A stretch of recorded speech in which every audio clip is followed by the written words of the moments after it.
I can also definitely smell smoke right now, which is not normal at all. So, aw, shoot. My monitor died. The signal was gone. Totally. Okay, guys, I just burned my hand touching it, so.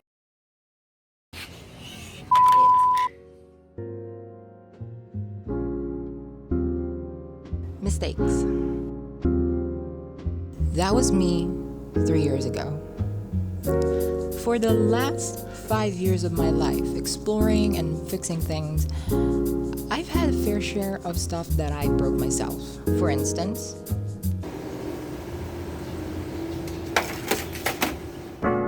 there were these two iPhones I tried fixing, but the logic board suffered severe damage to its surface components, and I was never able to actually fix these two iPhones. And this was my first ever laptop.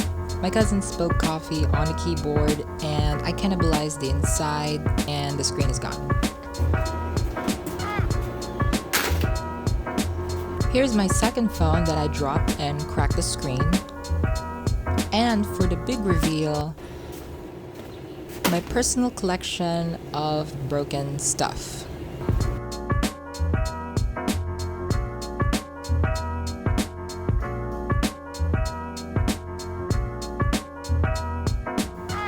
The only remains of my first ever point and shoot camera since birth.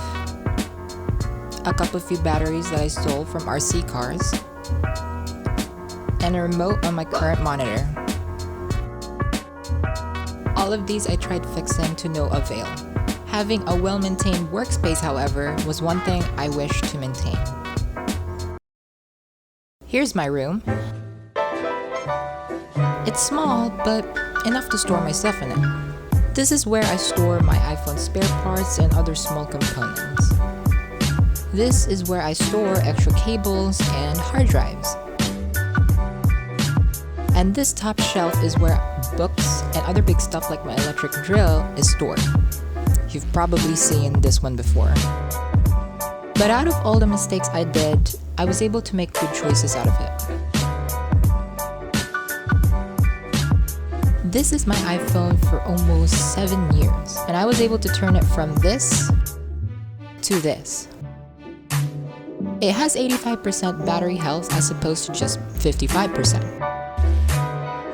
This speaker that I built from an old TV I found in the streets back in 2019. There was a speakers here, so I seen this line over there, and where that white car was parked. It works great and sounds great when hooked up to an amp. When fixing electronics, you should always have an organized space. It doesn't matter if you want to or not, it just helps. Always turn off the tech you're fixing. Unless you want a completely fried phone, then don't do the step. And most importantly, know what you're fixing.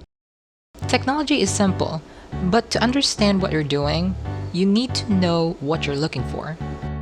Sites like iFixit.com has detailed instructions on how to take apart your device, whether it be a tablet, an iPhone, no matter what it is, this website has detailed teardown guides and repair instructions. And if there's anything that I could tell my 11-year-old self, that is, you won't know if you don't try. Don't be too hard on yourself, 11-year-old me.